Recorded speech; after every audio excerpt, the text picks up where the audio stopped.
Hi everyone and welcome back to Dimitra's Dishes. So it is fall. Fall has officially arrived, even though sometimes here in Houston it doesn't feel like it.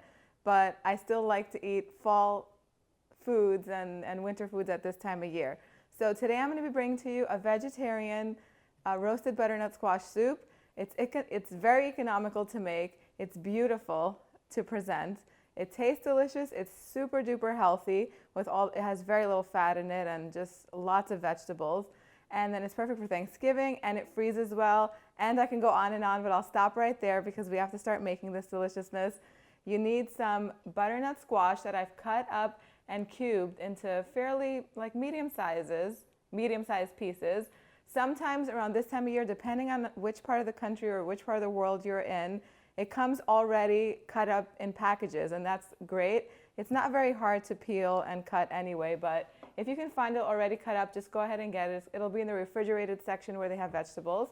You're also going to need some celery, some carrots, crushed red peppers. What I like to put in my butternut squash soup that's really different from anyone else is roasted red pepper. It adds a flavor that goes so well that, trust me, it's going to be delicious. So make sure you add it.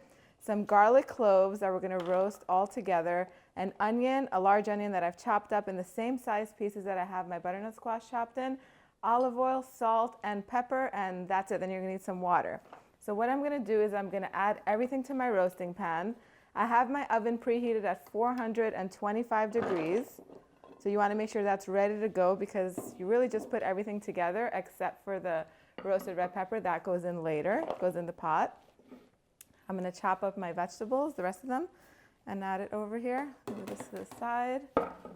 So you just want big chunks. It doesn't have to be perfect because we're going to puree this later on, and really don't work too hard on chopping them all the perfect size. You just want them to be sort of uniform in size so that way they cook evenly. Make sure your vegetables are nice and clean and peeled if you have to peel them, the carrots. Now,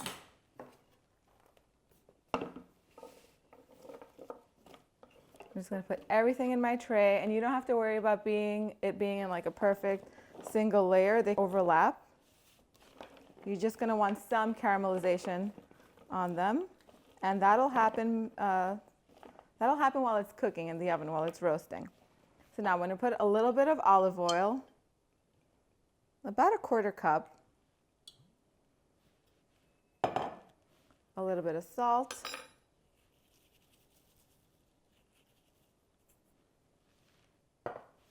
pepper, and I love crushed red pepper flakes. I'm going to put a little bit right now, just a tiny bit. Mix it all together.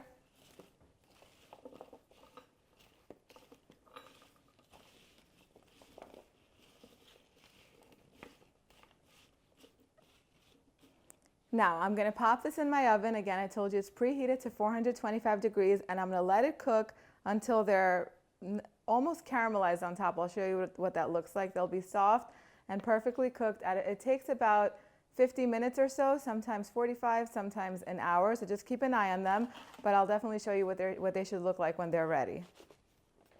So my butternut squash has come out of the oven, and as you can see, some of it has caramelized, some of the vegetables have caramelized. Just like this is good to serve as a side with anything. You could just eat this like this as a salad. Totally delicious. You can serve it with chicken or turkey or whatever you're serving. This is delicious. But since we are making soup, we're going to move on to the next step, which is we're just going to put all of this into our pot. And mine has cooled down a bit. I've allowed it to cool down. When you let roasted vegetables cool down in these trays, it makes it much easier to transfer them. They unstick easily or easier. So I have my roasted vegetables. At this point, I'm going to add my roasted red peppers.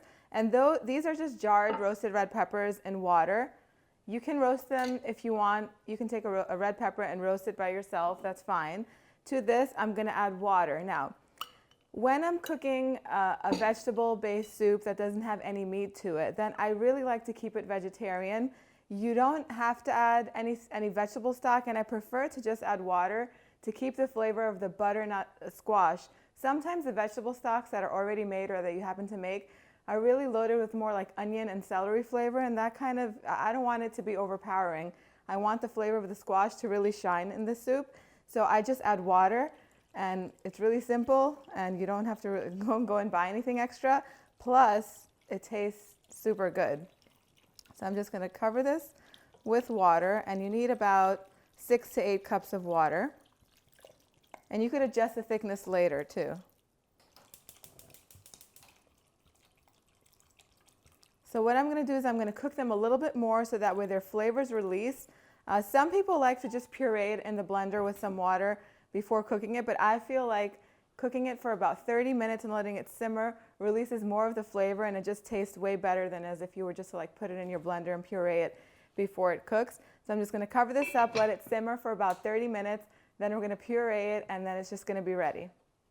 All right, so our squash has been cooking, simmering, and now everything should be nice and soft and the flavors have released. Now we're going to do, if you have an immersion blender, go ahead and use it and just blend everything until it's nice and smooth.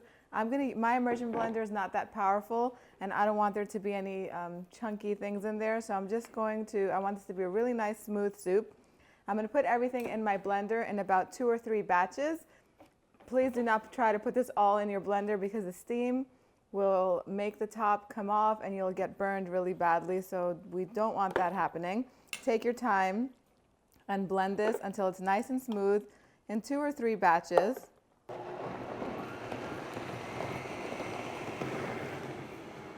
All right, so once it's all pureed, you just want to put it right back into your pot.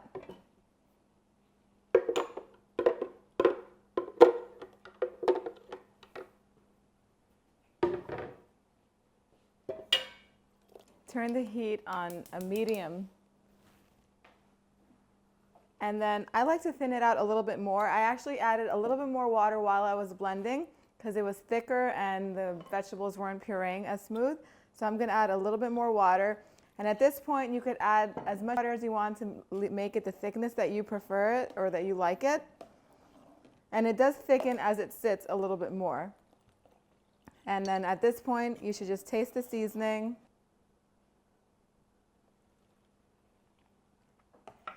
The flavors are so robust. Definitely need a little bit more salt for my liking. A little salt. And I'm even going to put a few more crushed red pepper flakes.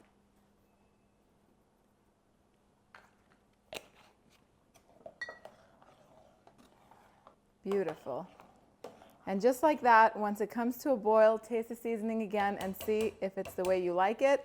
Just like that, it's ready. Now at this point, I love this soup because if you're going to serve it for Thanksgiving or any time around the holidays, right this season, you can definitely make this at least a day in advance and it's perfect. You can even freeze it. This freezes well up until a month, so you can make double batches of this and freeze it and enjoy it throughout the cool months. Now, I like to serve this with a little toasted bread, and the way I like to make it Greek is put some feta cheese on it. The cheesy feta cheese that's just like kind of briny goes so well with the roasted red pepper flavor that's in here. And then I also like to sprinkle some oregano or some freshly chopped parsley. I'll put it in a bowl and show you how I serve mine. So I like to use my really nice serving bowls, especially around this time of year. That's why we have them, right? So I like to pull out any nice serving bowl to serve this soup in. And I think this is a pretty one. It showcases the colors so beautifully. Look at that. Now to this, I'm actually going to put the feta cheese on mine. I like a nice big bowl of this. Now, if you don't want to put the feta cheese, you don't have to. It's fine without it. Or my crushed red pepper flakes. You can put a dollop of sour cream on here. You can just eat it as is. Some chives, chopped up chives, look really pretty on this and taste really nice too. Definitely don't leave out the bread.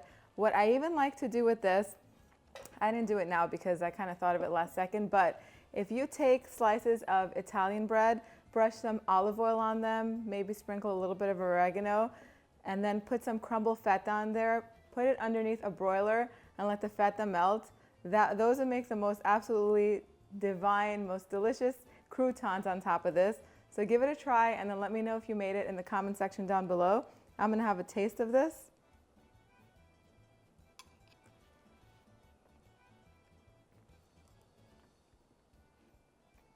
I mean, so good. Roasting it makes all the difference. The feta cheese adds that lovely creaminess to it. I like the kick that the red pepper gives. Very delicious. Give this one a try, guys. Let me know how it turns out in the comment section down below. Thumbs up this video. To get the recipe, I always have the recipe with all the exact measurements in the description box, and my website is dimitrasdishes.com. Check it out. Thumbs up this video, subscribe, tell all your friends about this channel, and I will see you guys next time. Bye, everyone.